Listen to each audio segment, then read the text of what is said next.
This is the day the Lord has made. I will rejoice and be glad in it. And if you want a little postscript to add to this one, I was talking to an old friend, Neil Warren, yesterday. We had a wonderful conversation. And then at the end of it, he just said 3 words: go get him. Go get him. He said, that's a book that needs to be written. Go get him. And I kind of think of Jesus saying that to me sometimes. This is the day. Go get him. Do you believe that can happen? Do you believe that you can change? We are considering together these days habits, and how when we are forming our habits, we are forming our lives, because we are a mass of habits. And what I want to explore with you today is the role of belief in habit formation and habit change. Ezra Sullivan has written a book called Habits and Holiness, and writes about the idea of what Ezra calls a limiting belief that is terribly important. A limiting belief that stems from habits and dispositions is the conviction that these traits cannot change because they are natural to the individual. Habits and dispositions cause feelings, behaviors, and experiences that we associate with our identity. Often our inclinations feel natural, that is inseparable from the rest of our life. We then erroneously equate what is secondary with what is primary in ourselves. We conclude that these traits are identical with our very nature. We come to identify ourselves with them, and we label ourselves by them. I'm lazy, one person says. Or, I'm just attracted to that sort of person. That's the way that I am, another might insist. Now, we have a nature. Human nature is that which is not changeable in you. You think, you feel, you desire, you breathe, you eat, you relate, you act. That is your nature. You have a conscience. You search for meaning and God. That is your nature, and that cannot change. But then habits are what in ancient times were sometimes called second nature. It becomes second nature. And when they get infiltrated by sin, in Scripture, the language around that is something like earthly nature or the old person. But the difficulty is, because it comes to feel natural to me, as natural as eating or breathing or walking, I begin to think that it's a part of my identity. And so I say, well, I'm a worrier, I'm an anxious person. That's just the way I am. You just have to accept that about me. Or I just talk too much. I try to dominate with other people. Or we justify it to ourselves. It must be in my genes. It must have been passed on to me by my family. Must be some kind of a generational curse. I lust. I envy. I always try to put myself down. It's just who I am. No, it is not who I am. That's what Sullivan calls a limiting belief. And partly I'm motivated by that belief because if I actually take responsibility, if I come to believe that it's possible for me to change, I will have to do the hard work of self-knowledge and look at things in me that I would rather not look at. And I will have to be open to the possibility that change might happen, and then I will have to put forth effort. It will take God's grace in me, but it will also put forth effort. So the key variable here is, do I believe that change can happen with God's help, or do I not? And if I don't, I will be forever limited by that belief. In Charles Duhigg's book, The Power of Habit, fascinating section here. He's talking about habit replacement therapy. We've discussed this, where the golden rule of habit formation is not that you try to break an old habit. You have that old cue, and you have the old reward, but you can replace it with a new behavior. And that a lot of what, for example, Alcoholics Anonymous does is precisely that habit replacement. Here's what Duhigg writes. Researchers began finding habit replacement works pretty well for many people until the stresses of life, finding out your mom has cancer or your marriage is coming apart, get too high, at which point alcoholics often fell off the wagon. Researchers ask why, if habit replacement is so effective, it seemed to fail at such critical moments. As they dug into alcoholic stories to answer that question, they learned that replacement habits only become durable new behaviors when they are accompanied by something else. One group of researchers at the Alcohol Research Group in California noticed a pattern in interviews. Over and over, alcoholics said the same thing. Identifying cues, choosing new routines is important, but without another ingredient, the new habits never fully took hold. The secret, the alcoholic said, was God. Researchers hated that explanation. God and spirituality are not testable hypotheses, or so they thought. Churches are filled with drunks who continue drinking despite a pious faith, and that's true.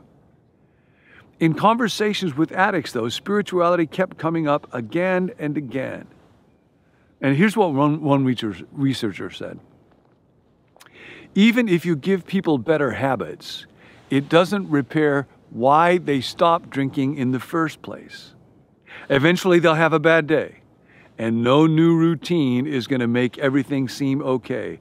What can make a difference is believing. Another word for that is faith. Believing that they can cope with that stress without alcohol. He goes on, by putting alcoholics in meetings where belief is a given, where in fact belief is an integral part of the 12 steps. You might remember, if you know, or you've been around for some of those kind of conversations, that second step came to believe that a power greater than ourselves could restore us to sanity. AA trains people in how to believe in something until they believe in the program and themselves. It lets people practice believing that things will eventually get better until things actually do. At some point, people in AA look around the room and think, if it worked for that guy, it can work for me. Says one of the senior scientists with the Alcohol Research Group. There's something very powerful about groups and shared experiences. People might be skeptical about their ability to change if they're by themselves, but a group will convince them to suspend disbelief. A community creates belief. And gang, that is the church. I was thinking this morning, there's a wonderful phrase in the book of Acts, the 16th chapter, I think it's verse 5, where it talks about Paul, who's traveling with Silas, and then he gets young Timothy who wants to take with him. And they go from one community to another, and they help people become strengthened in their faith. Now, what does it mean to be strengthened in your faith? Well, I believe it's not just that you have a higher feeling or probability that God exists. That can fluctuate. Our feelings fluctuate. This is a beautiful morning right now, and I'm looking at the sun coming up over a hill, and the birds are flying overhead, and the skies are blue. Much easier for me to have optimistic, hope-filled, faith-filled feelings at the moment, and that can all change. But what happens is when we become part of a community of faith, I believe that when the text talks about people being strengthened in their faith, it is that they believe, they have faith, they actually trust God can change me. God can remake me. God is in the process of doing that, partly by changing my habits. So let me ask you today, who helps you believe you can change? I was texting a good friend of mine today who's one of those people for me. He was telling me about a difficult situation that he faces periodically where he's tempted to just be way less than his best self.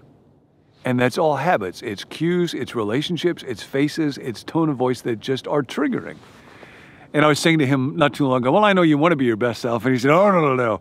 I can be a real sinner. Now, he didn't use the word sinner. He used another, much more colorful, but less family-friendly word, so I'll use the word sinner. And I was thinking about that. So I texted him today, and I said, okay, here's your thought for today. Here's the habit to cultivate today. When you're in that situation, and you can feel those kind of feelings welling up inside you, ask yourself, number one, what would a sinner do? And then number two, just do the opposite, no matter how unnatural that feels. What would a sinner do? Do the opposite. And he texted back and said, I can do that. And when I watch my friend in a really difficult situation where all the habits and cues run the wrong way, say, I will try again. I'm open. I believe that God can come to me in my mind, and there could be those same cues, but I know the deepest reward that I want is to be the person God wants me to be, because the main thing God gets out of my life is the person I become. That's what I'm after.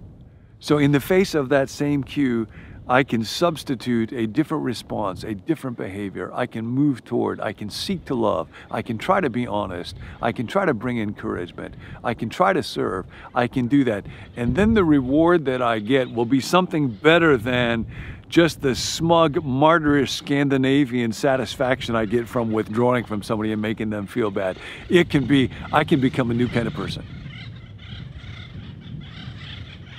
And I can be part of God's project of shalom in his world. That's the reward that I really want.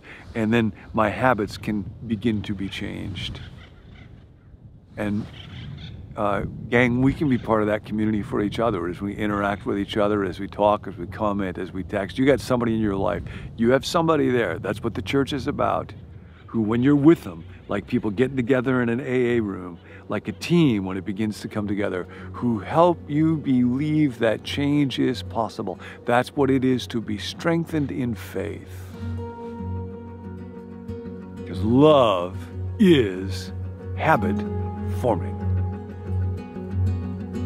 Hi, I'm Tim. Thanks for joining us. You mean so much to us as a community, and we hope that this series helps you build some new habits in your life to help you grow spiritually one day at a time. And we want to hear from you throughout this series. If you have questions, you can put them in the comment box wherever you're watching, or you can email us or text us. And at the end of the series, we're going to sit down with John and talk about some of your questions.